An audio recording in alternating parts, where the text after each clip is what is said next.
Big news out of San Marcos today. The Bobcats are officially a member of the Pac-12 Conference. Took them long enough. With the addition of Texas State, the Pac-12 has finally reached the 8-member threshold to stay above water as an FBS conference. Nearly 15 years after Larry Scott fumbled the Pac-16 and a few years after missing the opportunity to add SMU, the conference made their way east for the first time and added a team in Texas. Sure, there were some bumps along the way, but they finally got their first choice. Second choice. Well, at least they got into the Central Time Zone. Before we get into what Texas State brings to the Pac-12 in the modern day, we need to go back and look at how their program got to this point. And to do that, we have to go way back to 1904. They first started as Southwest Texas State Normal School, and the team was actually pretty good at the start, winning 3 small college conference titles in 1921, 1924, and 1929. Southwest Texas State was even the alma mater of a president. Lyndon B. Johnson graduated from the school in 1930.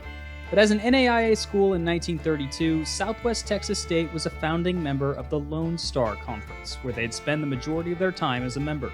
The Lone Star Conference would remain an NAIA conference up through 1979, and during that time period, Southwest Texas State would win 5 more conference titles. In 1980, though, the entire Lone Star Conference would move from the NAIA to NCAA Division II, and this would trigger the greatest set of years in team history.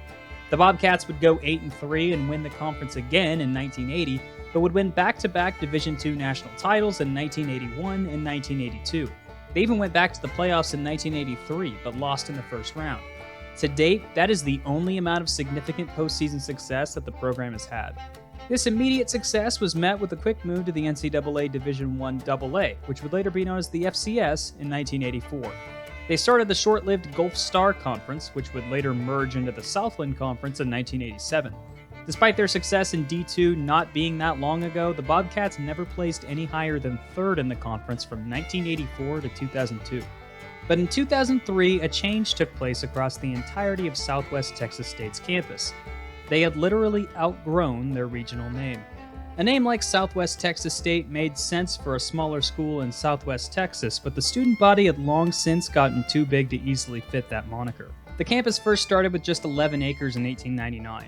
It expanded to over 100 acres in just 30 years, and in 1996 had already purchased a satellite campus in Round Rock. Southwest Texas State was growing faster than any other school in Texas, and they're still growing. But back in 2003, a group of students at Southwest Texas State approached the Texas State Legislature with a proposal for a new name that matched the university's push for growth. The Texas Senate agreed, and it was renamed officially to Texas State San Marcos, and later just to Texas State in 2013. Compare Texas State to another former regional school that changed its name to better fit their aspirations, in Missouri State. Let's just look at student enrollment. Texas State now has 40,000 students. Missouri State has 23,000. After the name change, Texas State was finally able to make it to the FCS playoffs in 2005 under David Bailiff.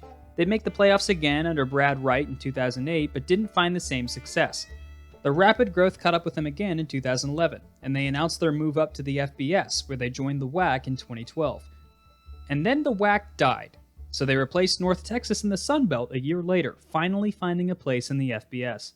Even though Texas State was called Southwest Texas State up until just over 20 years ago, there are many reasons to believe that they're actually a really good addition for the Pac-12.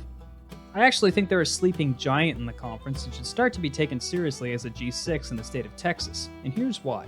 For starters, San Marcos is wedged in between 2 of the biggest metro areas in the state of Texas, Austin and San Antonio, meaning they straddle both markets. Texas is already crowded with markets, and the Longhorns already dominate television sets in that area, but if the Bobcats get to playing good football, which they should considering how well they're playing under G.J. Kinney, then more eyeballs will tune in. In terms of sports, the Bobcats' main draw will be football. Despite playing in the 27,000 capacity UFCU Stadium, which will be the second smallest football stadium in the conference in front of only Utah State, the Bobcats have been on a tear recently. Their all-time record isn't all that convincing. They're 514, 504, and 25, with their best body of work coming as a D2 school almost 50 years ago. They struggled as an FCS team, and they struggled for the vast majority of their time as an FBS team, having just moved to this level of competition in 2012. With 4 head coaches from 2012 to 2022, Texas State put up a total record of 40-92. That's a winning percentage of 30%, and they didn't sniff a bowl game, let alone Sun Belt title competition. Then G.J. Kinney came in. The Mesquite, Texas native and former Tulsa Golden Hurricane QB knew how to play Texas football, and he instantly elevated the Bobcats to 2 straight 8-5 seasons with first responder bowl wins. He has the blueprint, and given how big football is in Texas, if he can keep winning around 8 games per season, the funding that might get brought to Texas State could turn them into a surprise power. But we'll get to that later. Secondly, they're already putting the work in.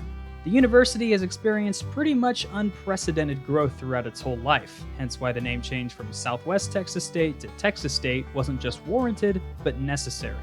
In the last 2 years, they've invested nearly $150 million into their athletics facilities, which won't look like a lot compared to power conference schools, but this is a team that was in the Sun Belt. Texas State was almost always destined for bigger and better things, and that's doubly so confirmed when you look at the boring numbers. Texas State is considered the 7th largest university in Texas, with an enrollment in fall 2024 of over 40,500 students. That puts them in the same range or similar as schools like Florida State, Texas Tech, and Georgia. Enrollment alone doesn't make a power conference school though, since Liberty reportedly has over 95,000 students and FIU has nearly 60,000. But more students does raise the probability of one becoming a super rich donor with the capability to donate fat wads of cash. Look at it this way. The Pac-12 added Texas State for the same reasons that the Big 12 added UCF. They're solid schools now, but they could absolutely explode given their new large market, student body size, and spending trends. All it takes is getting Texas State students to care about their Bobcats first, and the Longhorns or Aggies later. But with this move, you'll likely start to see a new crop of Bobcat alumni take their team a little more seriously. Now, the term sleeping giant gets thrown around a lot, and it doesn't necessarily mean a team that could put it all together and win a national championship. It's just a team that could put it all together and win more games than they currently do, maybe push for a conference title. I'm not saying Texas State's going to win a national title because they moved to the Pac-12. I'm saying they're probably going to stay around that 8-win range. And considering now that schools like Colorado State and Boise State will have to share the Texas recruiting grounds with a Texas State school that's now making more money than they ever have and with a fan base that's just now starting to care by and large about their program, I think there's a chance that we see the Bobcats push for Pac-12 titles pretty quickly upon joining. But about what this means for the Pac-12 itself. Honestly, I don't think the conference can claw its way back to the top of the group of 6, even if Texas State blows up into becoming one of the better schools at their level, without solidifying that central branch. And I'm honestly going to go right back to that closed door. Give it a year or two, make a better financial case, and then go right back to Tulane, Memphis, and yes, even UTSA. Specifically UTSA, actually. I get that the Roadrunners and Bobcats share a market and that UTSA is more of a commuter school where most of the students there are primarily Longhorn fans and not Roadrunner fans. But the I-35 rivalry is one of the most underrated and vibrant rivalries in college football. Texas State hates UTSA more than Ryan Moody hates women. Honestly, I'd add the Roadrunners to the conference just to get that game on the schedule every year.